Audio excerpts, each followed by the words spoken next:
DM Dokuro's The Devourer of Gods non-stop mix is a symphony. It has 5 distinct movements. A symphony typically has 3 or 4, each of varying lengths and each of varying tempos. Usually the first piece in a symphony is slow and thought out. The second is a little bit more playful, allegro vivace, allegretto, bouncy, moving. Third movement is usually a minuet in trio, or oftentimes called a scherzo. And the fourth movement is usually a mass culmination of everything that we've heard before, and a new identity that's usually faster, full of energy and enthusiasm. And if you look at this non-stop mix, all of these different sections follow similar patterns. We start off with Servants of the Scourge, then we move into Scourge of the Universe, followed by Servants of the Scourge, finally with Universal Collapse. Universal Collapse being the absolute peak of this piece. This is a pretty long intro. If you didn't skip it, well, you have my respect.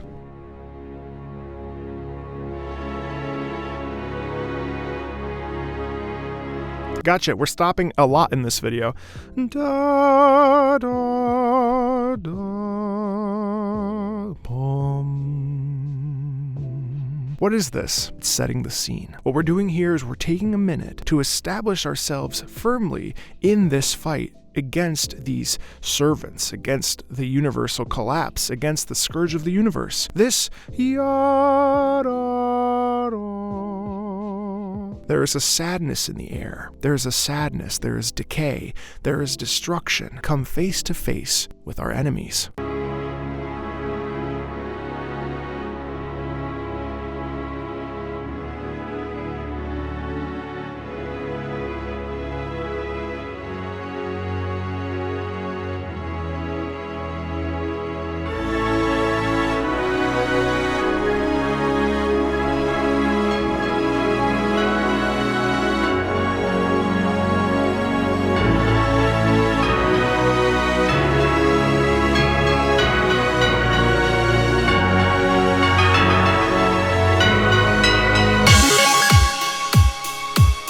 Sing the bells of Notre Dame.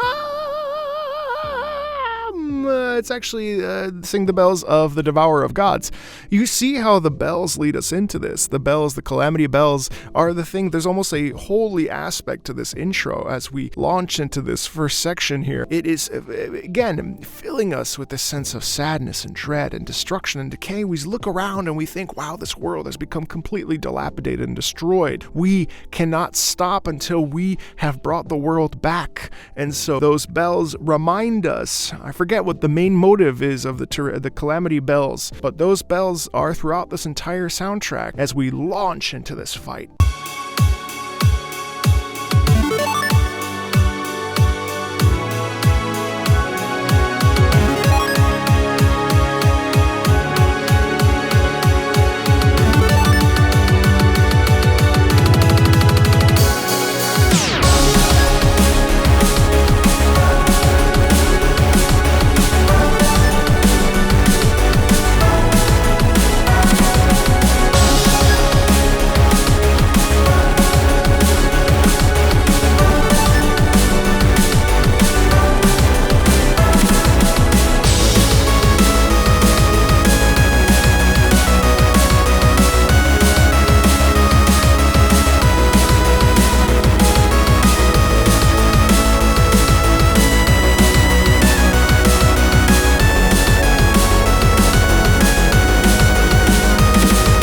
Listen to that melody line.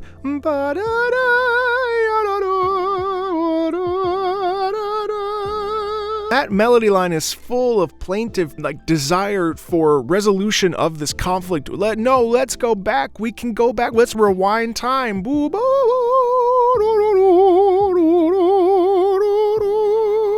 One by one, we see these servants of the Scourge approach us, and we take them on one at a time. They could also be looking at us thinking, we have to stop this character. We have to stop this person from destroying what we've worked hard to build or to destroy so that we could have our sense of peace. There's an antagonism here, but it's an antagonism of pain. There is a duality here between the character's ambitions and the servants of the Scourge's ambitions. And so this melody line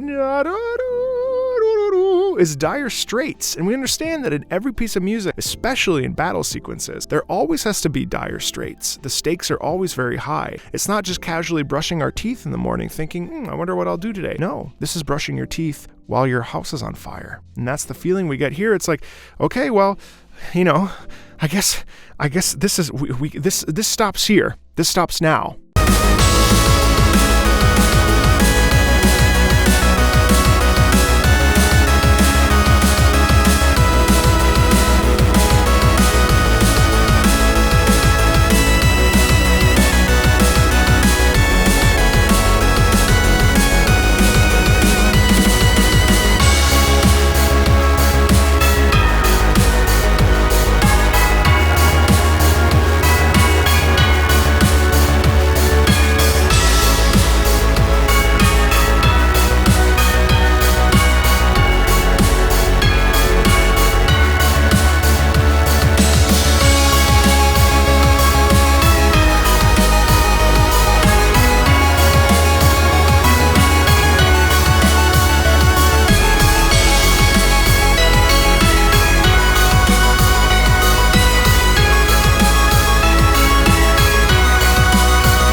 In that music, we hear Type W step up to the plate to face us, and of course, there is fear in Type W because Type W knows what's come before, perhaps. There's this feeling of like, why are the Calamity Bells so present with Type W? Those Calamity Bells are in that entire music featuring Type W. What does that signify? But the stakes are incredibly high, and there's a direness in this music, non-stop direness.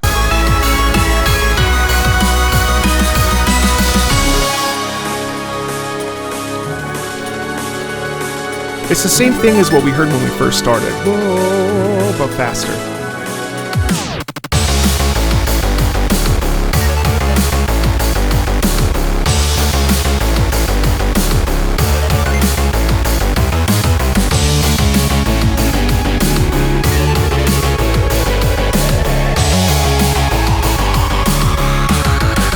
Type V steps up to the plate and says, no, not today. This is my turn now. You're going to get destroyed. You can't be here. This is my turn. All right. Brutal confidence.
Type S steps up. Type S knows that Type S is the last of the servants to be able to face us as we've destroyed the last two. And so you hear that, again, more desperation. And what's beautiful about this is that we hear three distinct sections in this first opening part of the Devourer of Gods. And in this section, we hear three distinct voices, three distinct melodies, three distinct rhythmic patterns, three distinct note types and soundscape. And all of this represents these three servants of the Scourge. And we represent characters all the time in music. And that's amazing because this is a little symphony, a little pocket symphony in and of itself right here as we shift into Scourge of the Universe, as we reveal the Scourge of the Universe, the Devourer of Gods. And we are present with the true entity now that the servants have been left on the wayside.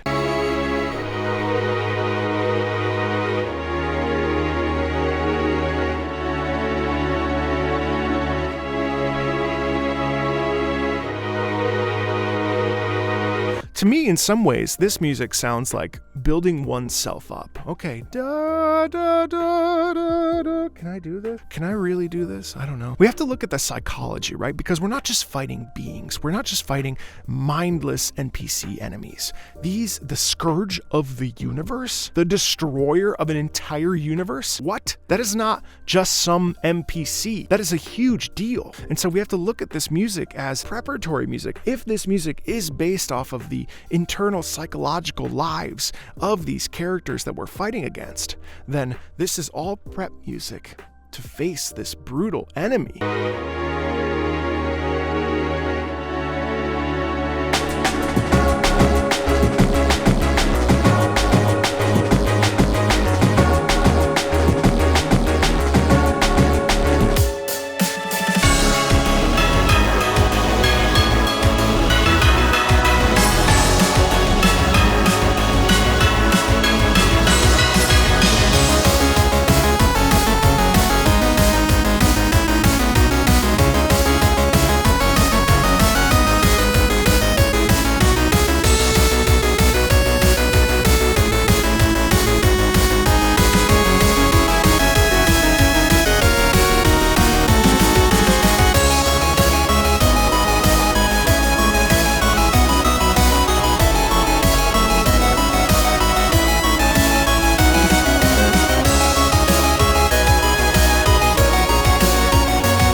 And so what I like about DM Dorkrua's music very much is that everything has a melody. All of this stuff, there's no lyrics, right? But these are songs without lyrics. And what's awesome is that the melody line is so really strong and really in emphasis. While underneath we always have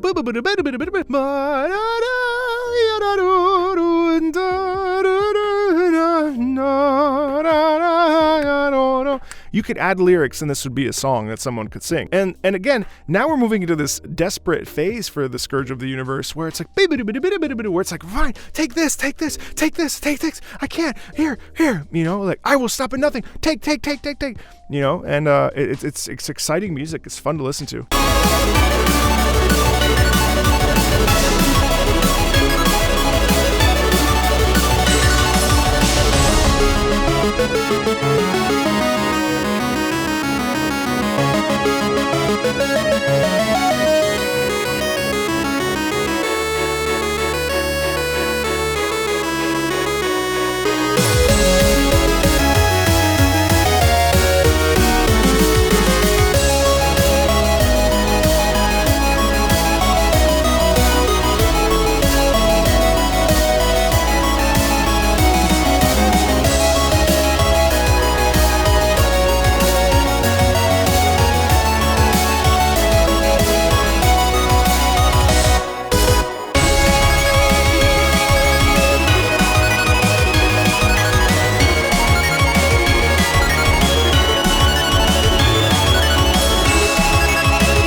Well, see, this is smart. So what we're doing here is if that repeated again, it would be very good to listen to, but it wouldn't have any variation. And so what we're doing here actually is we stop, we reset, which is exactly what we heard at the very beginning. And while this music continues to loop and it makes us feel like, holy shit, there's a lot of intensity to this, a little rest goes a long way.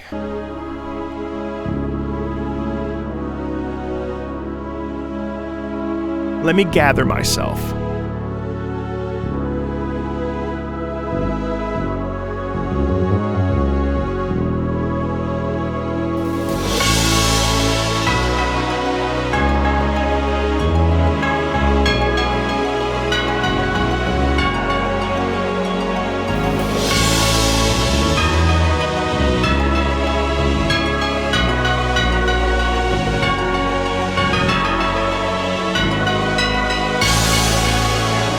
Go again.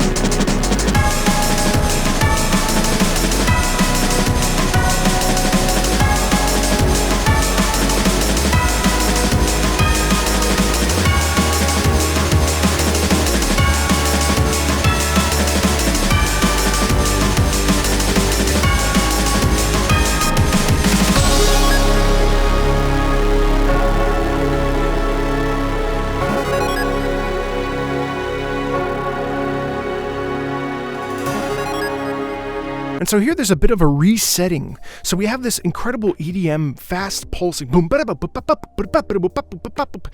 my drum. We have a pivoting point where we have this one more final burst of energy where now we have to stop, take a second, regroup, and we say to ourselves, okay, this is a rough situation. How do I improve this? How do I defeat this character? How do I stand up against this thing?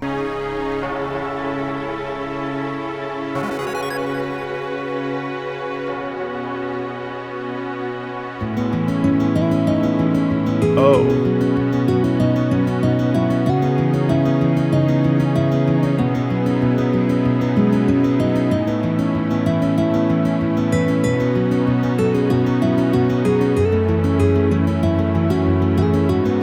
Wow. I forgot about this. When I listened to this on the live, I forgot about the guitar. First of all, God, I love this melody.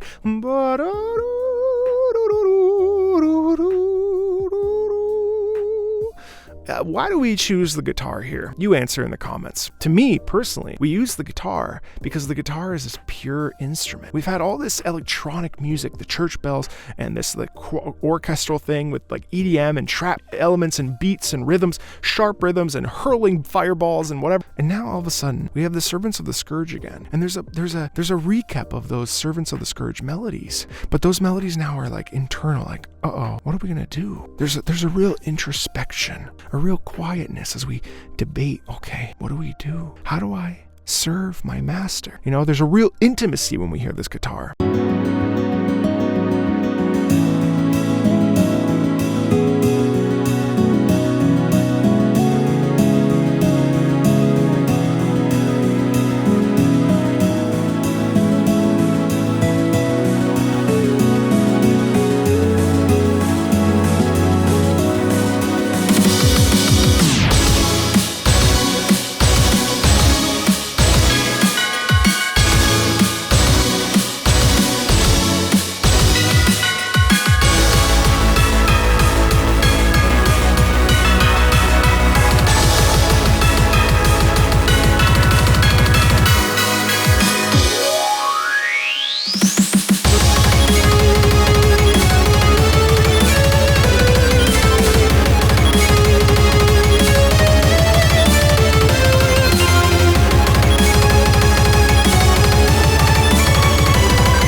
To me, really quickly, before we shift into Universal Collapse, to me, Servants of the Scourge Part 2, Type D, to me is a final last-ditch effort by, let's say, a new servant, the last servant that we didn't see, that was sort of protecting the world from allowing the Universal Collapse to occur, right? So we have the three servants, then we move into Scourge of the Universe. The Scourge of the Universe is theoretically a colossal bad character, a real true nemesis, the Scourge of the Universe. Do you even know what a scourge is? A scourge? Scourge, definition: a person or thing that causes great trouble or suffering. And then to shift into Universal Collapse, the complete destruction of the universe, the collapsing, the destruction. What's collapsing? To fall down in, to give way to. This thing is going to completely collapse the universe. So it's almost like Type D was the last bastion of protection from the Universal Collapse. And so even though these are as players, our nemesis standing in our way, the servants, in some ways, their job was to prevent the Scourge of the Universe and the Universal Collapse. And I'm just making stuff up, but this is the power of music. And I love that we have, similar motives with the bells and with this like opening melody that we heard 10 minutes ago. We've now heard this melody throughout each of these sections. That is the common motive. And now we're shifting it to something completely different.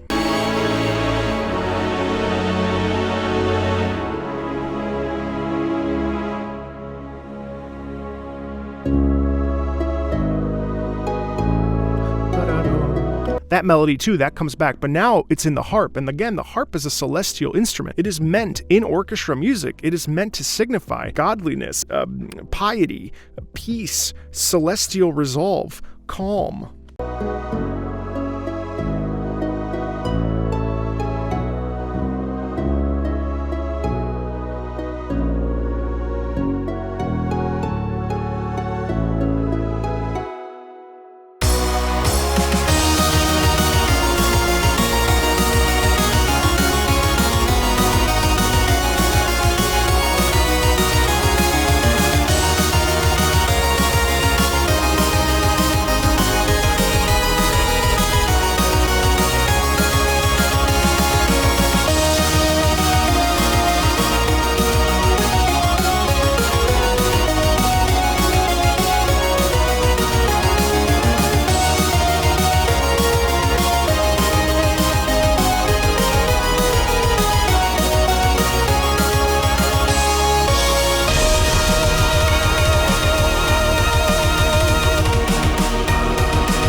And you really get the sense that we are, in fact, fighting against the universal collapse. We have a hearkening back to melodies that we've heard throughout the last 13 minutes. We get melodies, we get rhythms, as that we get repeated rhythms from Scourge of the Universe. And I understand this is the second half of that boss battle with the Scourge of the Universe and the Devourer of Gods. You know, this is incredibly complex music, and it's funny because it's not written for a symphony. It's written for this 8-bit, 16-bit style, and yet it carries with it so much emotion, and it carries along with it similar structures to classical symphonic writing based around symphonies, which have been around since the classical time period. And I think that that's what makes this so fascinating and so really interesting to me as a lover of video game music and a lover of music, is that there is an immense amount of complexity from the perspective of characters that we're fighting against. You get the sense that there is this sort of protective barrier around the Scourge of the Universe and the Devourer of Gods to prevent the Devourer of Gods from being unleashed into a universal collapse, you know? And so it makes, look, when we talk about acting and we talk about theater, what makes something really good and worth watching is when it's three-dimensional, because two-dimensional tropes really don't work on a modern audience anymore because we can smell bullshit. And so what's really cool about the Calamity Mod music is that there is an immense wealth of diversity and intricacy in character development and in musical development, which is lovely and really, really interesting to me from both a operatic character perspective and from a perspective of a voice actor and an actor. So this is really, really cool. I do want to feature more Terraria Calamity Mod music on this channel. There's some over here if you want to check them out. And as always, thanks a ton. If you like this sort of stuff, feel free to like, subscribe. There's links in the About section. I'll talk to you later. Bye.